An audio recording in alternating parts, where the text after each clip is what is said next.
Welcome to Behind the Story. My name is Lisa Renee from the Collab Press, and I'm also a rom-com sweet and clean author. And I'm Naomi Craig. I write historical fiction in Bible Times. So Lisa and I have been chatting and we did some math. I think it's pretty spotty, but we figured out we've been doing Behind the Story for 4 years. So congratulations. four We've stuck years. at something for 4 years, aren't we? Awesome. That is, yeah. And we've met lots of great authors. I think how we started Behind the Story is Naomi and I decided to interview each other. And then we thought, Right. well, we could do this for other authors. And so then we started with our critique group. So we've got Donna, Sarah, and Tabitha are main people in our critique group that we would. Our guinea pigs there. Yes. So back in the day when we were starting out, we would swap our manuscripts and do a full-on edit, really, nearly in the very beginning. Yeah. So it'd be 1 month focusing on one person's manuscript and we'll book it in. And it was really great and supportive. And we've grown so much, trying different genres. And now we sort of really don't even do the swapping the critiques We anymore. don't. It's kind of sad, actually. I really got a lot out of everyone's opinions when I was such a baby author. So But hopefully I'm everyone's gotten so good. It's like, oh, how do we critique? Well done. I'm sure I still leaned on. So. So that's how we Yeah. started. And then Yeah. we wanted to encourage other independent authors, but also traditionally published. Sort of what happened, the publishers started hearing about Behind the Story, so asking us to interview their authors. So it was good. We had a little bit of a mix.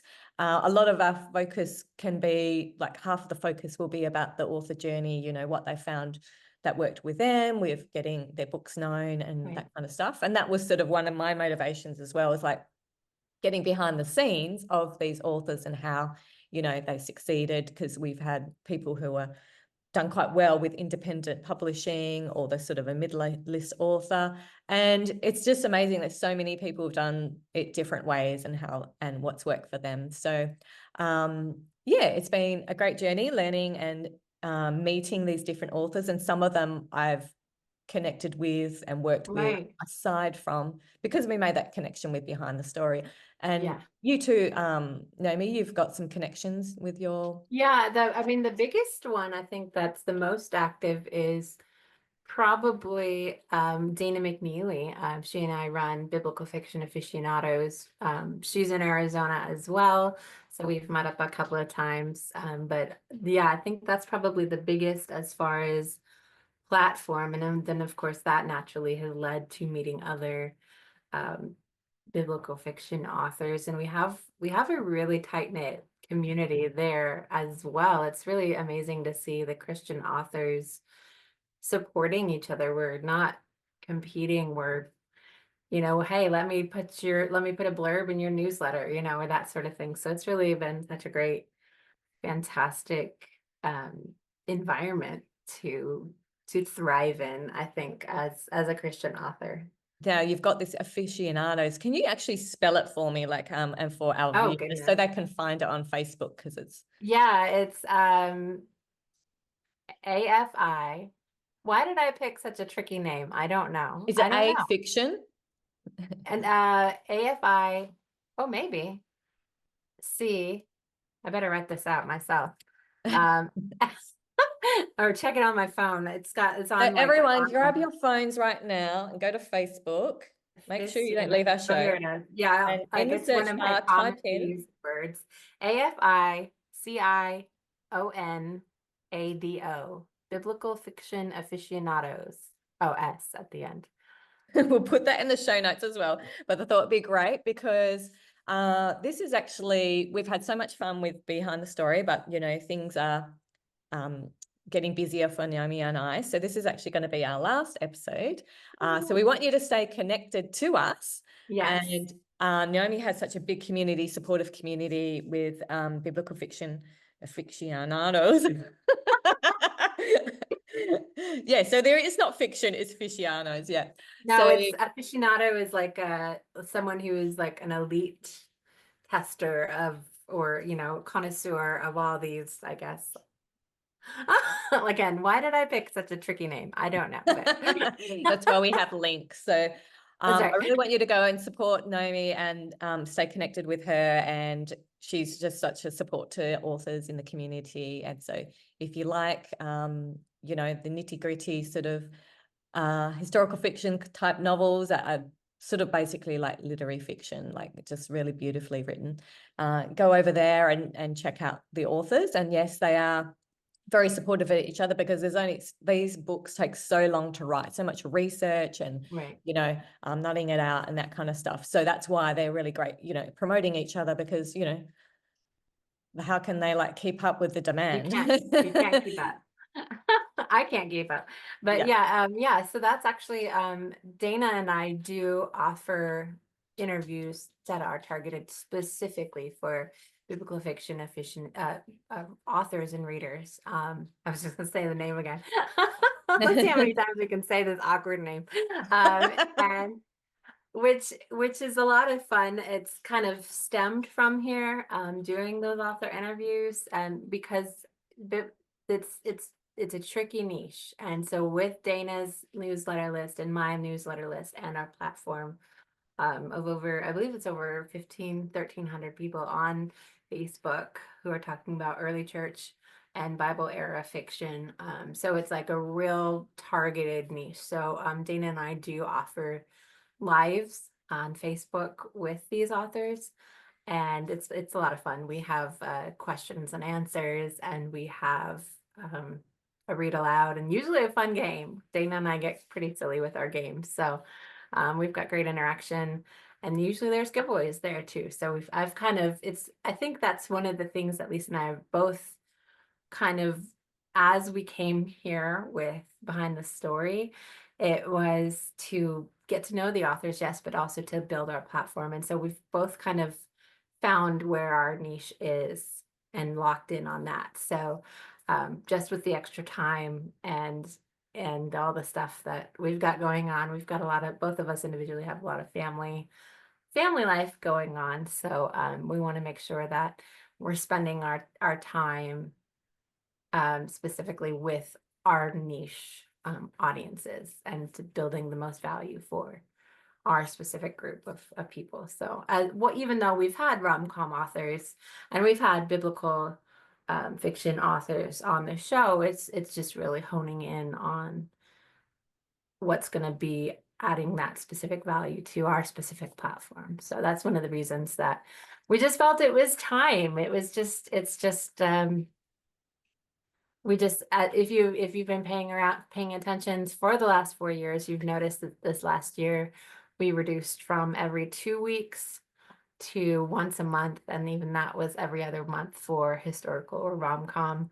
And so we've kind of eased ourselves out of it. If you've pinned around, you've probably noticed. So but yeah, we've had a great time. We've had a great time with the listeners and the readers and the authors, and it's been very enriching last 4 years too. Yeah, definitely. So today we want to like talk about our favorite interviews, things we've learnt, also what our personal update in our lives, and also our goals for our writing for 2025. So also, yes, stay in contact with Naomi. I'll have my link as well for my newsletter. That's my main way that I stay in contact with my readers and keeping updates on that. I find that's much more effective. And social media is, you know, can be effective if you've got a really supportive interactive group like Naomi has with the authors. And Right, but other than that, it's yes, definitely link on to Lisa's newsletters. They're not overwhelming.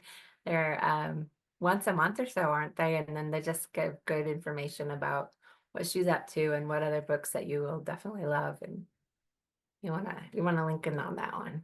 Yeah. Sure. And I found with social media, sometimes, you know, it's something that you've got to be very consistent with, and it works for some people. But it's not everyone's author's cup of tea sort of thing, like to keep posting, especially when algorithms change and then your posts aren't getting seen. And so we've had lots of interviews with different authors. So check out different ones, go back on the list. Some have had, you know, great success with different platforms and using that. And then Yeah, and then some have tried different things. So it's all like finding out what works for each Right. author and how to connect to their readers. So I'll go first. One of my authors that I found inspiring was Camilla Isley. She writes Sweet and Clean Rom-Com. She's came on the show. She's actually, English is her second language, Right. and she does do social media. She does keep up with TikTok and mostly Instagram, it seems. And she's, not talking on there. She doesn't show her face a lot, which I like, because even though, I'm not shy or whatever in front of the camera, but, so I can't be bothered really like showing my face all the time or anything like that. Right. It's an extra step. And yeah, she's found some, videos, or she'll find a trend. Sometimes it's, trends change obviously on these social media platforms, where it's like showing book covers and things like that. She also signed up with, I believe it's a UK publisher, but she had some great covers designed with them, with a small publisher, but who was very interactive, and even did special editions with like colored edges and things like that. She's got beautiful covers. I've read a few of her books. They're fun and light and easy, and yeah, she's done really well. How she promotes, one of her things that she's built is with her newsletter list, and having like a link in the front and back, I think, but basically bonus sign up, so like maybe an extended chapter or something like that. So her newsletter is mainly built from people who have read her books, and so she's happy to give away, do like stuff your Kindle day and things like that. And she's even, one of her stories was about how she wasn't even on stuff your Kindle day, but her book was free on Amazon, and it just got so many thousands of downloads. And she did really well from that, like, because her books are in Kindle Unlimited, some of them, and yeah, basically she got that read through. People had a taste of that. So it's good to see that, giving away a free book isn't, still can work, and it's not means that people won't buy. And also people signed up at the back of her book, signed up to find out more. And then you've got someone who's actually likes your style of writing and that kind of stuff. Right. So that was a really good, quite, that wasn't really a lot of paid advertising. I'm not sure how much she does. You can go back to the interview and search Camilla Isley to find out a bit more. But, she had most of her success is just basically from that organic, from social media and her newsletters and doing free promotions and things like that. Yeah, I think that was definitely, because I think she was the one who talked about Substack too, wasn't she? Like she would funnel her. So usually with a newsletter provider, you have a certain amount of freebies, and then you have to start paying per month, unless you've got like a lifetime deal. I have a lifetime deal with mine, and so I'm decently happy with them right now. So I'm good. If it's not broken, don't fix it. But but so what she was doing, if I remember correctly, is as she got close to that freebie cutoff, she'd funnel her unengaged people into Substack, which was also a free thing. So I thought it was really Yes. interesting. Have you Yes. looked at Substack? I'm following a couple of authors through it, and I've heard bits and bobs about it. But yeah, I feel it's yeah, I guess more engagement, like being more writing more newsletters, really. So Yeah. which I'm not really ready for that right now. No. No, Because I I have haven't. I haven't even considered Substack. I have one that I follow as well, but that's a really good idea, actually. I think I might do something like that, because that would be good to like reduce the list, and because it does grow, like your monthly subscribers as they grow, and then if you have more than one pen name like myself, yeah. yeah, the fee gets quite high. Yeah, Yeah. and especially if you want extra features, say segmentation, or like sequence newsletters. So if you have someone signing up and then you send them like an introduction newsletter, Oh yeah, like you'll 3 send, or 4 yeah, sequence. Yeah. yeah. So if you want those extra features, they cost a lot. And then if you've got like a couple of pen names, you've got 10,000 people in your list, like the fee keeps going up, you know. So um Yeah. so yeah, that's a great way. I think I will have to write that one down, not just put it in my head. And make sure. Yeah. I think another tip, when we talked to Alicia Van Heusen about her biblical fiction, When the Stars Fought, she had just done a Kickstarter, and you were just on the verge of thinking about Kickstarter, if I remember correctly. So I think, if I remember, it was like a really helpful, because you're like, oh yeah, you've actually done this. And it really got into how to run a Kickstarter campaign and stuff too. Yeah, definitely. It's good to that's what we loved about, we would find authors, or you know, we found out, oh well, they're doing really well with Amazon ads, like one of your Mhm. biblical fiction authors was doing really well with that, and we Yeah, were able to ask him details and you know what worked for him. So that's really encouraging. And you know, we can try different things. You don't have to try all the things, but there'll be something right. that stands out. And then Naomi and I did some Kickstarters, and you know, we've started with that. So we're learning more, like the first time sort of harder and it seems overwhelming and a lot of work, and then the second time it's a bit easier. And then and also with Kickstarter, it's just like anything. It's not like this quick fix, you know, like you still have to build an audience there too. It's Yeah, just that you just get basically you're getting ahead with like your book covers paid for or something like that. Like right. you're starting off in a positive rather than a big outlay. I mean, often, you know, you want to still get things done with your Kickstarter, with getting your covers organized and things like that, but Or you're edits, or getting the yeah, money 2 weeks after your Kickstarter.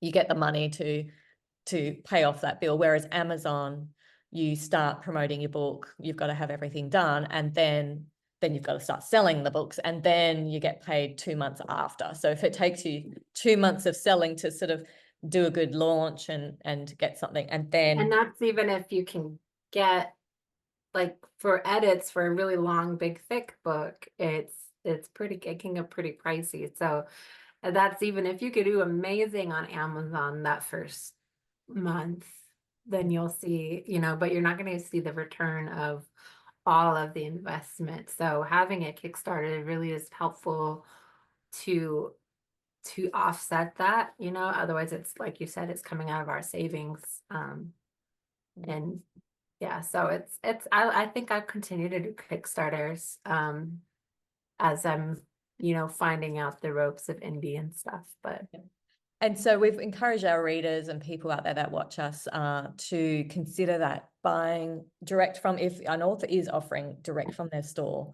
you know, that means that they get paid straight away, and you usually save. They usually right, the discount, you know, they might have their audiobooks pretty much half price, where Amazon takes quite a lot, or Audible or whatever. And also if they do a Kickstarter, that's great. Even if you just buy an ebook, you can actually just do like a you know, thumbs up donation sort of thing, like just a pledge to support them, where it's right. $1 or $2, buy them a coffee, virtual coffee. So that's just something, you know, if you like an author and you want to be supportive, that's like a great way to do it. So with that, well, leading in, I was thought, let's talk about what the changes we've seen over the last 4 years in publishing and independent and traditional publishing. So from these authors, we've seen things change, but even with ourselves trying different things and what we've heard. Right. What, from your observation, what do you think? What's Well, going I started out as we were starting, I was just about to launch my first book, Greyhound's Courage, with a publisher, a small publisher. And I love what they did with my covers. I love that, going into it knowing nothing, I didn't have to worry about paying for my cover or marketing or anything like that. And so I'm really pleased with that. And I did switch, and I don't plan on going. I plan on learning more with the indie publishing from here on out, as I have last year or so. But it was a good start. I'm really thankful that they did, because normally first novels don't get picked up. And I love all of my covers that they did, and I've just really, it was a good experience for me. But then I also, it's easier for me to learn a new marketing or business. Like I'm very task oriented. So sometimes that's easier for me to do than the writing. So if I came to that realization, like if if I can learn this and it's easier for me, then why not try indie? And it didn't go as easily as I thought it was. I'm like, it's gonna be great because I do good with, they have been running Amazon ads for my trilogy, and so I've been doing pretty decent. So then when I was on me, I was like, it's a lot harder than I anticipated. But I know I'm really looking into this year, is to really just lock in on all of those layers that go into it, like of the indie, like the making sure your manuscript is updated. Like if someone finds an edit, let's get right in there and update it, and making sure the ads, I'm solid on Amazon ads because it does do really well. I know I have several author friends who are doing really great with Amazon ads for biblical fiction. So I just really want to get all that foundational this coming up year in 2025 for me. So Yeah. that's kind of like the scope of Yeah. my 4 years Yeah. there. What have you seen in yourself? Well, I feel like some things work better than others in different stages, and sometimes it's like something works. Say Amazon ads might work for a while, and then they can still work, but things change, the algorithm changes, and Right. maybe now you don't do fixed bids, you do bidding down, and now no, you do up and down, then you do fixed. No, and there's all the different opinions because Right. really sometimes it really is a little bit of luck where some things can take off, because I'm familiar with marketing with Google ads and things like that in the past with businesses, and sometimes you just get in there with a good keyword, with just a few keywords, and things take off, and that ad's great, and that ad can keep working because it's got a good reputation. But you But got for to everyone adapt. else, it jumps in, that might not even work as much before, but because that ad had some good traction, that's still going good for that person. But so it seems to ebb and flow with it, like, with changes, and Amazon is trying obviously to, they need to help us make money, so we will keep using their services. And then so, I was a little bit, oh well, Amazon ads are like more breaking even now, like things are changing. This was like last year, so it was like focusing on go back to doing Facebook ads again. So I tried with Facebook ads with a company that was, had a good reputation with working with sweet and clean authors and making it work for them, like doing pretty well.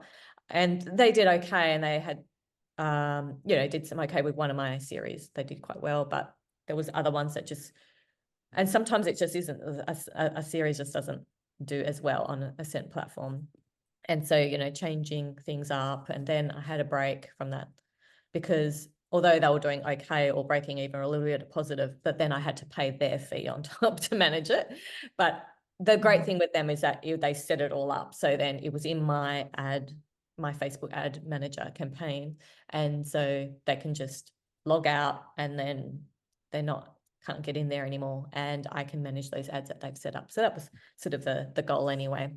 So yes, there's a bit of changing. And then like this year, about, I don't know, 5 months or so ago, Facebook again changed things. And so ads that were going well, everyone's like, and then even the guy who was running the course, Matthew J. Holmes, he started saying like, oh, I'm going back to I'm still doing my Facebook ads, but I'm putting some money and focus into Amazon ads. And now he's doing an Amazon ad course as well. So a part of his overall plan and stuff, and then doing direct sales. So he's trying all different things. So, but it's great when you're in a course like that where they're a bit transparent and show you, the back end and like their sales, their clicks and all that kind of stuff. Right.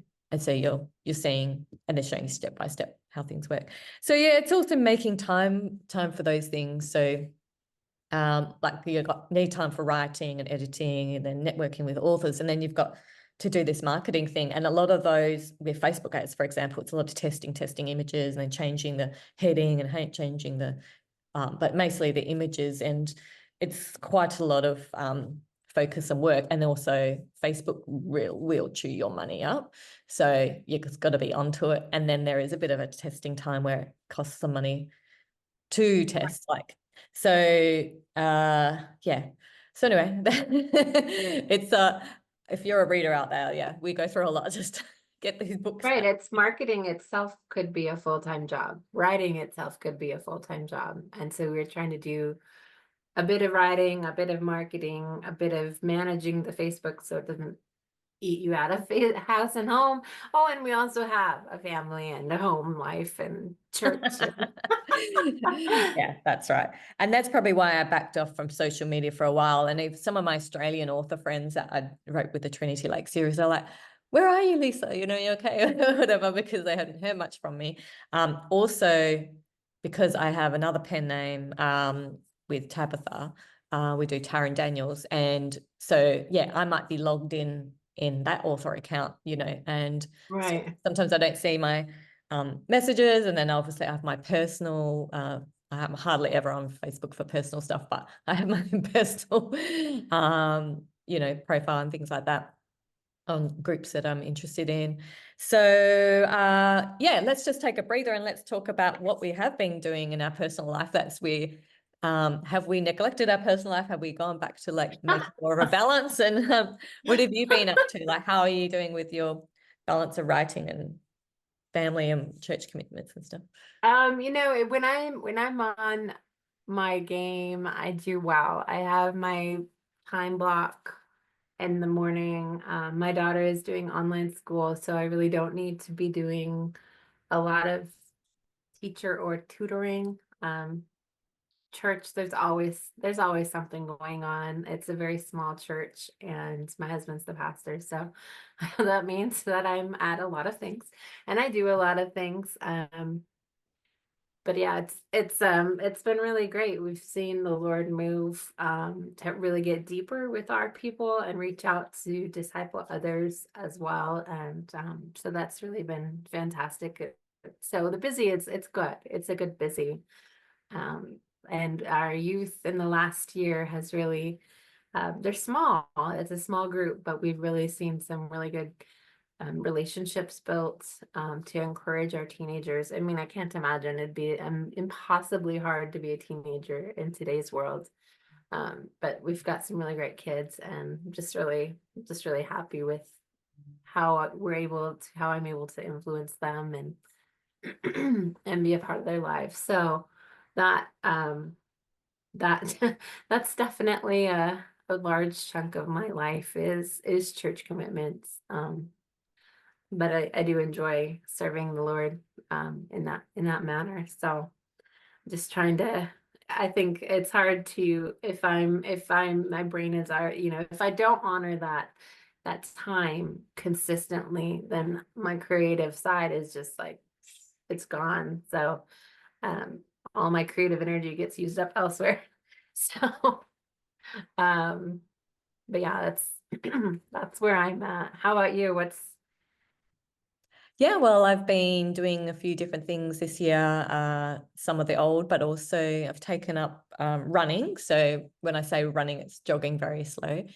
So I started off January the 1st, really, which is when I first started writing in 2018, I think it was when I started writing my first novel, was on January the 1st. So, you know, I'm one of those people, but at least I stick to it, you know. yeah, I that's had no impressive. goal in mind with writing, and I have no goal in mind with running. It was just something I just started with a social group sort of thing.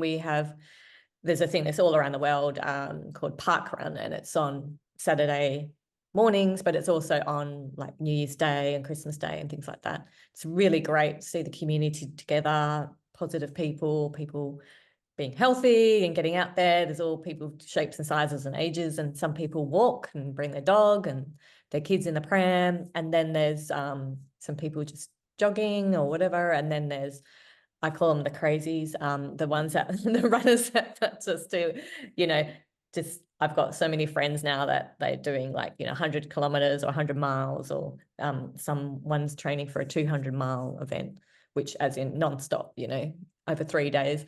So anyway, that's sort of some of the people I'm meeting, but it's great. They're really positive people, and looking after their health, but also very inclusive and things like that as well. Like, anyone can just turn up to these park runs or running groups, and Wonderful. it's great for people to make new friends. And so that's been really great. I met a lot of great people. So started off, I didn't even know if I could run, so I just started a bit of a jogging and then walking, and jogging and walking, and I only could do about 2 kilometers, which I'm not sure what that is in US, but I don't know, 1.5 miles, I suppose. But anyway, and then slowly built up in a couple of months, and then I actually could run the full park run, 5Ks, and then Wow. and you're with these other people, then you sort of challenge each other. And then I have a friend, we joined a running group that's on Tuesday and Thursday nights, and in the city. We've got a beautiful city here in Perth, and safe and all that kind of stuff, and very pretty, and parks and lakes and things like that. It's a really nice city. And so we started doing that. So ended up being 3 times a week, and it's been great with this friend. We've been reaching goals together. So we ran the 7K together, 8K, and then 10K, and then we did a 12K. We did a big Perth event. People do marathons and stuff like that, half a marathon. And then there's the option to do 4K or a 12K, and we did 12 kilometers running through the city, and they blocked all the streets off, and that was like fun. It's a fundraising event for charity. So so that's been a lot of taking a bit of time, like say for the evenings, everything, but it's I think it's just overall it just helps you physically and mentally. That's great. And also the social aspect. I'm probably an extrovert, I suppose. My friend's an introvert, but it's really good for the soul, to have your girlfriends and and meet other people, and some really nice guys and girls, that focusing on health. And there's some great stories of people that had heart problems and issues, weight problems before they started running, and now it's really set them on the right track and help them Wonderful. overall. So I think with the author life, like when we have COVID and we're working a lot from home, and some of it's quite intense. I was doing editing for people as well through the collab press, and I can get lots of like neck issues and pain and stuff, and then headaches and migraines. So I've got a stand-up desk, I've got this thing with posture, I've got a $1,200 like massage chair that massages me between, and it was a tax write-off, so that was good. But so there's all these things that I'm doing, but now I'm really having to focus a bit more. Like even just recently, my neck and headaches and stuff has been so annoying. It's a part of my age as well, the 40s and premenopause probably. But so I'm like having to do particular exercises in the morning, neck strengthening exercises, and being actually, okay, I've just got to do this and make sure I do this, and Right. a little app to help me tick it off that I've done it. And that's going to help me, with my back. I've had terrible posture all my life as well, so that just adds to it. But so these are the things, just a bit more balance with the health and stuff. And also, if you are doing running and stuff, you naturally like probably like choose healthier foods and things like that. So I think that's Right. a big change as well that I've done. So, which has taken a bit of time from writing. I could be writing those 2 nights I'm out working on projects and stuff, or Saturday mornings. But I think, overall you're fresh and happier in life, when you're balancing all the things. Yeah, absolutely. Absolutely. Because I mean, some people are able to do that rigid schedule and full-time right, but that's not me. That's I can't do that. So you just gotta give yourself grace and do the best you can with the situation that the Lord's given you, and make the best of it and not compare yourself to other people, or That's how right. they accomplish. And when you get to a stage where, say, you've got a few series out and things like that, it's you can advertise. Like if you learn the advertising side, you can continue selling, you know what I mean? And then Right. still, even if it's just bringing out one book a year and adding, you know, you're slowly building it up. You're looking at the long game sort of thing. You know, if you've got that a little bit of residual royalties coming in, and then you still need to satisfy your readers, sort of keep in contact with them, and you can talk about other people's books coming out and things like that. Right. Then involve them in the release, even if it's only one book or two books. That's the other thing as well. You know, I've got like a pen name with Tabitha. So yeah, like we'll release a book with that one, and then you know, this year I've just recovered some older books or edited them and just done a new edition sort of thing.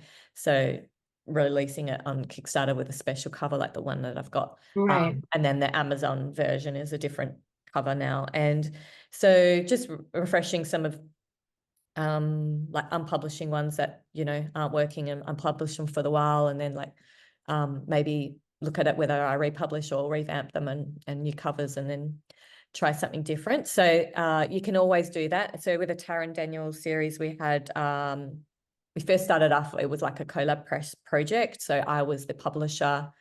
I wrote out the whole outline of the stories, like it was like 6 books. So I didn't know all at once, but we had a sort of a general guide of where things were going, and you know, outline what the characters will be, you know, what their why and their whatever the things they need to overcome, their external and internal goals, and things that limit them, and all that kind of stuff, and photos of these characters, and wrote everything, an outline for each chapter, what was happening, and then gave it to Tabitha to fill it out and write it. And I would maybe write a few little scenes that I had in my mind, what dialogue, how it would go. And then I did the edits and the covers and the marketing and all that kind of stuff. So that was called The Cousins of Nantucket. We changed the covers so many times. I've done the covers, but now, so it was really like, because it's sort of a beach book, but then it's sort of got this women's fiction feel in some things, because there's a bit of a family saga that goes on with these cousins. Yeah. Who are those cousins in particular, the guys. So, but really it's lighthearted. It's got a bit of my style rom-com in it as well, but also has these deep themes. So it was like, oh, how do we market this? So it was sort of like the covers have sort of changed over time, and also sort of a bit of a women's fiction sort of feel. But now we're going where the rom-com covers inclusive of Sweet and Clean, you know, as long as they're light and all that, you know, you can do those covers even though it's not like laugh out loud at every page, you know. So yeah, so we just recovered the first one, and now we're going to work through that, and that will help with the advertising of that, because they are so well written. Tabitha's done an amazing job.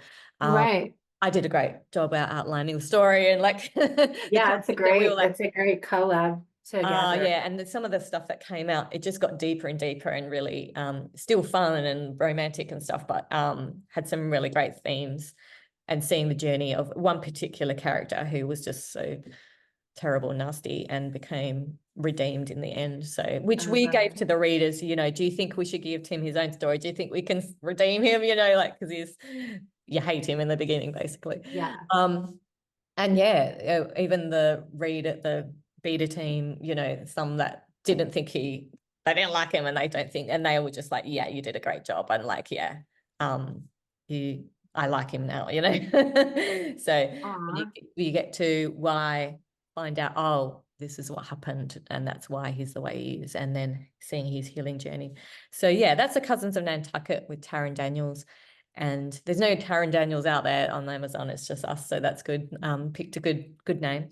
So that takes a bit of focus as well. And then like I've got my Lisa Renee pen name, and that's why I've sort of revamped, relaunched some different books on Kickstarter, and doing something a little bit different, because I knew I didn't have really time to release stuff. I'm working more, I'm a support worker, and more shifts and hours and stuff like that, clients. So that's what I've done. But next year, you know, I will be releasing a book, carrying on a series most likely. I've had great success with my Clear Creek, Bachelors of Clear Creek series. So I did a spin-off with the Bachelorettes of Clear Creek, but the actual novel series is my best-selling series. Fake Identity Stake is always like pretty much my bestseller, even organically, like if I stop advertising, that one still does well.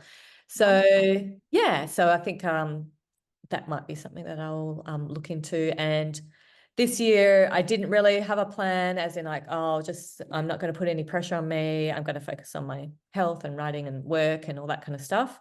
And so I've done some stuff. I've released tried a novella, a fantasy novella on Kickstarter, and I did the Taryn Daniels and recovered do a Kickstarter for mine. So I did do stuff, but Right. it just, when you're used to like maybe say 2 novels and 2 novellas a year, like that sort of what's a pace I was sort of doing, or maybe, and then being in this anthology, and then you get your rights back and then you launch it again. So you're keeping quite busy. So this year, 24 wasn't really as many launches and things like that. But yeah, next year I'll be actually doing the goals, and like I always like plan this month's going to be writing, this month's going to be marketing, this write's going to be I'm not writing for this. So yeah, so that's how that will look. How about you, Naomi? What's your plans for 2025? Well, so this year, I was in the perfect world. I would have gotten the sequel to the New Testament with Donna that we co-wrote. But she's brilliant, and I had a lot of life happen earlier in this year. So thankfully, though, I got the rights back, and this is actually product of Lisa as well. She designed my cover. It's The Weary World Rejoices. It's my Christmas novella that I released in an anthology a couple years ago. So I got the rights back for that. So thankfully that was all ready to go. And I could have a release this year. So I'm really thankful that that was an opportunity. And it's getting some great reviews, and people really love the cover. I'm just saying, my husband thinks it is his favorite one of all my covers. Nice. So Um, so yeah, so then my goal is to be done with my part of the acts by the end of 24. It's gonna happen. And then This year. this year, like 6 weeks, 5 weeks left in the year. It's gonna happen. It's gonna happen. Great. So what are you up to? Are you doing 2 novellas yourself for this one Hmm. again? Yeah. Hmm. What are you Yeah. writing on with this one? So the same format. Mine as Barnabas came back.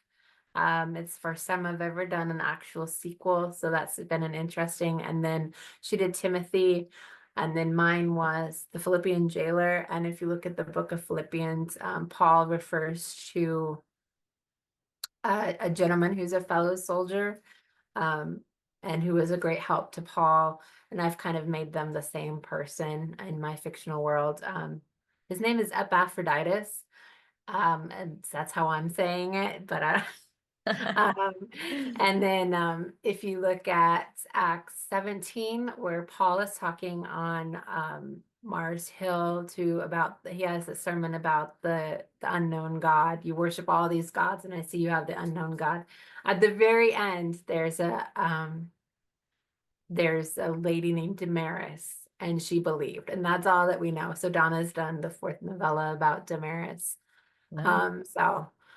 Yeah, so that's going to be pretty great. That'll come out officially in April, and then we'll do a Kickstarter beforehand Yes. to do that as well. And then I'm really, like I said earlier, I'm really going to be focusing on making sure my layers are solid with the different aspects of the indie, to get that in a routine for me, where I'm managing it. Like, you can write all you want, but if it's not well managed as a business, then nobody's going to find it, So just trying to get myself in order for that. And then hopefully, I know I've been saying this for a couple of years, but hopefully I can get on audio this next year. So I'm not planning on actively creating this year, just doing the admin side, and then already like the books that are already done. So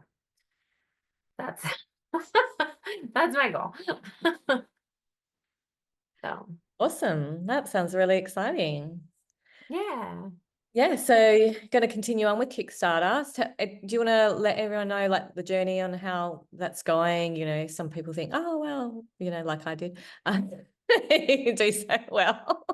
But yeah, it is still, you got to build a platform over there. What's your experience with it? Yeah, so the first one, of course, being the first, it's like you're not prepared for all the things that you think you should know, or you don't know what you should know, I guess is a better way of saying that. So other than that, it was a pretty positive experience. But then this last one I felt went so much smoother. I gave myself more time. The print on demand company that we chose this time, I chose, went really well. I did, so with Kickstarter, it's not like you're just getting an early payday. We've mentioned before that that usually goes towards edits or it goes towards the book cover. And one of the cool things about Kickstarter, if you're not familiar with that, is exclusivity. So like a super special edition, like you can see Lisa's cover of Between Two Shores, which was first published as Polarized Love, right? Yes. Yeah, so it's like hardcover and really cool covers and um, stuff that you can't get once the Kickstarter is over. You shouldn't be able to get that. That's really what the environment of Kickstarter is. And so I try to come up with like what would be a really cool thing for. I mean, like this book has already been out. Like it's so small. Like who's gonna care? So what's a really cool add-on? So I brought on a friend to professionally record a song. This is called The Weary World Rejoices, and it's from Oh Holy Night. Um, and so I brought him on to record it, and then of course naturally that bumped up my estimation of how much it was going to cost. And I thought, oh, that's a really cool idea to have Oh Holy Night be part of our exclusivity, but not very many people chose that. So lesson learned there. Oh, did you have to pay? So you paid someone to do the Yes. recording? Yeah. Yeah, and I paid for his pianist and his Oh my goodness. recorder. I mean, and I wanted to bless him as well. Yeah. But lesson learned for that, like the people were in it for the books, and my Yeah. people came through, and it worked out really well. But So you own the rights to that recording? Is it your or dual rights? You know what I mean? Like, so it's his voice. no, it's his. I told him it's his to do with what he wants after this. Right. Can Because you use it for, say, your audiobook cover at the end of your audiobook or? oh, that's a good idea. Yeah. We haven't gotten that far. I know I'm gonna have a couple of things, like I've just relaunched this. It's been out for a while, and so I included Oh Holy Night in my book box that I'm gonna be sending out. So I'll send him some other money to pay for that, but to pay for his time as a creative as well. So we Yeah. haven't gotten beyond that, but You got I to try think, these things and yeah, that's, you know, it's, yeah, and you Kickstarter live is a and learn. platform where you can try those things. And also Right. you can, another people, for authors out there might want to try, they've tried all sorts of things that do cost a bit more money. You can raise your funding goal. And unfortunately, it's a bit sad if you don't fund, but then you don't have to fulfill it. That's Right. if you're willing to delay your fulfillment time, like I need 2 months for this guy to record the song or whatever, or do Right. this special graphic or whatever to adding to my children's book or whatever. So you sort of put that in there. And that's another thing with Kickstarter people understand.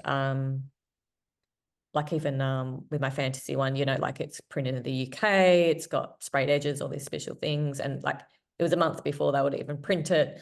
And then, I Wow. want to see to make sure the foiling worked and everything. And then before I send it to the people pledged. And with Tabitha, she did a Kickstarter for a fantasy, her steampunk, and she decided Right. to invest that money into buying 300 books, I think it was. And then Right. now she's doing well with her TikTok shop, and that sort of paid for the thing. She broke even really, but then she's got these books that she will, as she sells them, she profits. And then when she does her next Kickstarter, she can She's use already covered that. that print, she saved money rather than the print on demand. And if you do all the fancy stuff, she didn't do the foiling, I don't think, but it can be like, yeah, it costs a lot. And who's going to pay that so much for this hardback? You know, it could be retail $50 US or whatever, or sometimes even more. But people are willing to have this really Right. special, beautiful, especially if there's colored pages in there and chapter headings and art, Right. things like that. And yeah, so it's pretty cool. And that's sort of I just thought I just want That's to. the environment of the Kickstarter is give us the sprayed, give us the foiled, give us the coolest book ever. So it's kind of an interesting environment. Yeah. And then some people, yeah, they're willing to buy a book they haven't. I mean, you put a sample chapter on there, they can download and look at it, but not everyone does that. And yeah, they'll like support these other authors, and they like supporting creatives. They're quite, so you might only just like have a handful of people doing that, Right. like 20 people, 25 people, like if you're starting out on Kickstarter. But it's quite cool that it's these random people you don't know, haven't really, especially if you're like you're starting a new pen name, and you can build up from there, like your followers and swap with other Kickstarter authors, and they promote you, you promote them. So yeah, it's an interesting platform, and it's definitely something to consider. Yeah. And just ask questions. There's a Kickstarter for Authors Facebook group that you can check out if you are an author, and see what other. Yeah, or reach out to Lisa and I. You know how to find us, and we love helping authors succeed too with what we know. And so I think you'll find that with a lot of the authors to be like, hey, I have a question about this. And they're like, yeah, here, let me overload you with information that, I think yeah. So if this is something that you're interested in, feel free to reach out. We're still around. We're still we'd still be happy to answer questions as of our journeys. Yeah, definitely. All right. Well, we really want you to like follow Naomi on her Facebook group, Biblical Aficionado, no, aficionados. We like keep trying to say it, and she stops saying it. And then just sign up to my novella, get my free novella, and Yeah. just sign up to the newsletter that way. So we'll have the link in the show notes. But we do have a giveaway for a final episode of Behind the Story with Naomi and Lisa. What are you going to give Yeah. away? If you are in the US, I'm gonna give away Keeping Christmas.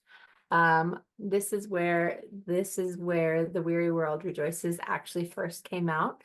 But you also get 5 other Christmas novellas. And if you are not in the US, then it'll be a digital copy of The Weary World Rejoices. Awesome. Great. Okay, and I'll give away a digital copy of A Christmas Story as well, which is Caught in the Act. It's like a fun rom-com of a creative arts teacher that has to get these hyperactive kids to do a nativity play, and she falls in love with a single dad at the same time. So of course, because it's Yeah, a it's super rom-com, cute. but it's all very quirky and fun, and a lot of characters from the Clear Creek community. So yeah, that's a bit of silliness and fun for the Christmas holidays. So yeah, we'll just I think what we'll do with this one, because we want a bit of interaction as well, we'll have our King Sumo link. So if Yeah, you I guess if we're going for a Christmas show, then we should probably have this a shorter giveaway too, then, right? So they can actually get it by yeah. Christmas. Yeah, so we'll do it mid-December, so do December the 15th. Yeah. If it's just 2 weeks, and then we'll get it out to you by Christmas. And you can enter the draw and get extra bonuses if you actually visit Naomi's website or mine, or like sign up to our novellas and things like that. So we'll have some extra bonus links this time. Usually it's just like a plain giveaway, but so you can get extra entries, and so you can stay in Yeah. contact with us. We'll have those links that make it easier for you to keep following us for the future. So Yeah. thank you so much for following us. Or if this is your first time watching us, stumbling across in the future, we have a whole backlist of really interesting Mhm. authors and things like that, some great stories. So if you're wanting like what's my next read that I would like to, you can look through our list and get to meet the author, because you don't usually get to see authors have a Right. chat and see their journey and how they work and how they come up with these stories. So that's the story behind the story, is sort of like what we cover in those interviews. Yes, and we've really enjoyed it. Thank you so much for tuning in to our shows. Give us a comment, let us know who your favorite author was that we interviewed. And we're just really blessed to have you as a reader community, and I promise we're around. You can find us. Our newsletters and our my Facebook group. There are definitely places where you find out more about us and then more about authors that we're helping as well. So, well, I guess this is it. So be sure to sign up in the King Sumo. The giveaway will be open through December 15, so we can hopefully get you a book by Christmas, books by Christmas. And this is our last time, but we are so thankful. Um, we've enjoyed this opportunity. I'm trying to see if I actually like now I don't know if I can say the closing Yes, you without can. doing the whole closing. You Until can next do time. it. As we continue in our writing journey, let us run this race with endurance, looking unto Jesus, the author and finisher of our faith. Goodbye. Bye.